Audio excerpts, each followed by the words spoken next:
तो hello guys, तो आज था हनुमान जी का जन्म उत्सव। हम उत्सव मना रहे थे बहुत ही खुशी से, बहुत मतलब प्यार से। और यहाँ पे बहुत सारी तैयारियां चल रही थी हनुमान जी के उत्सव पे। तो हमने यहाँ पे देखिए बहुत सारी तैयारी करी। हनुमान ये चोला चढ़ाया, चोला लेके गए, हम मंदिर पहुँच गए। मंदिर पहुँचने के बाद हमने पंडित जी से कहा कि पंडित जी हमारा चोला चढ़वा दो। पंडित जी ने चोला चढ़ाया, प्रसाद चढ़ाया। और हम वहाँ पे इतने खुश थे कि मैं छोटी छोटी तैयारियों में लग रही थी कि दीपक तैयार करना है, धूप बत्ती तैयार करनी है, और ये अपने आराम से भगवान जी को चोला चढ़ा रहे थे। फिर हमें क्यूट सा छोटा सा बच्चा मिला और मेरी गोदी में आकर अपनी मम्मी पे ही नहीं जा रहा था। और यहाँ पे हमने तैयारी करी बच्चों को फ्रूट्स बांटने की, फल बांटे, लड्डू बांटे। और हम पहुंच गए घर पे। घर पे आने के बाद सोनी भगी भगी आई बाहर, ऐसे मेरे को डरा दिया कि मम्मी इन दोनों में लड़ाई हो गई है, हो गया। उन्होंने लड़ाई दिखाई, मैं तो डर गई। और उसके बाद में जब हमने बैठ के बातें करी, फिर इसके पापा ने जो इन पे बजाई है चप्पलें, तो देखो अब लकी अपनी चप्पल दिखा रहा कि मेरे को यहाँ पापा ने बहुत तेज तेज मारी है। और मैंने भी कीर्ति को और सैंडी को एक थप्पड़ लगाया बहुत तेज।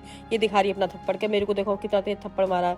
और अगले दिन हम निकल चुके थे हमें वेन्यू देखने के लिए। हमने 2 लड्डू के भी डब्बे रख लिए थे कि रास्ते में कोई मिले, बंदर मिले या बुजुर्ग मिले, जो भी बच्चे मिले उनके लिए दे देंगे।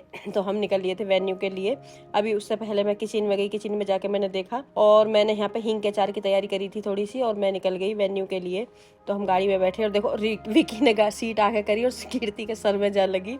तो यहाँ पे वो कीर्ति गुस्सा हो गई, करण के 2-3 रख दिए यहीं पे, 2-3 मारे। तो ये लगे 2-3 इसके थप्पड़ लगे। उसके बाद में ऑडी गाड़ी में बैठ के कह रही थी मम्मी हम क्रेटा में जा रहे हैं बैठ के। तो मतलब इतनी हंसी आई मुझे। और यहाँ हमने चाय पी, एक घूंट चाय थी और सिर्फ ये 15-15, 20-20 रुपए की शायद दी थी उन्होंने। तो ये हमने चाय ले ली और हम निकल पड़े चाय पी के। और देखो सोनी सो गई क्योंकि सुबह जल्दी उठी थी, मैं भी जल्दी जगी थी। मैं 5 बजे की जगी हुई थी और सोनी भी जल्दी ही जगी होगी, मतलब वो भी जब रेडी हुई है तो। और हम पहुंच गए अपना वेन्यू के लिए। जगह जगह कई सारे वेन्यू देखे। फिर सोनी थी बहुत ज़्यादा परेशान, बोल रही थी कि मम्मी बताओ मेरे को कुछ समझ नहीं आ रहा, मैं कौन सा करूँ, ये करूँ वो करूँ। तो उसकी समझ में नहीं आ रहा था। तो मैंने कहा बेटा तुम्हारी चॉइस है, जो भी तुम्हें करना है तुम वो करो, क्योंकि ये तुम्हारे सपनों की मतलब शादी है। तो सोचा होगा बहुत पहले से, जब बच्चे सोचते हैं तो ये मतलब। और देखो फिर हम चाय ढूंढने निकल गए थे, दोबारा से चाय ढूंढी। ये मैं मूंगफली लेके गई थी, पीनट भुनी हुई, तो हमने पूरी खा ली। अच्छा, सोनी के पापा घर पे ही थे, तो ये कह रहे थे कि मतलब मैं तो थी नहीं सुबह से, तो ये मेरी थोड़ी तैयारी कर रहे थे क्या करूँ। बोला 11 बजे गए थे तो ये तैयारी कर रहे थे मेरी नाइट वाइट सूट निकाल के रखने की। तो इन्हें लॉक लगे मिले कुछ नहीं, देखो बंद अलमारियों में पता नहीं क्या कर रहे। फिर अपनी खोल ली। उसके बाद इन्हें नहीं मिला कुछ भी, और जाके थके थकाए फिर जाके अपने बेड में बैठ गए, क्योंकि कहने लगे कि ले ये तो सब लॉक लगाई। और 11 बज चुके थे, रात के 11 बजे हम वापस घर आए थे। सुबह 7 बजे के निकले हुए, 11 बजे हम वापस लौटे हैं।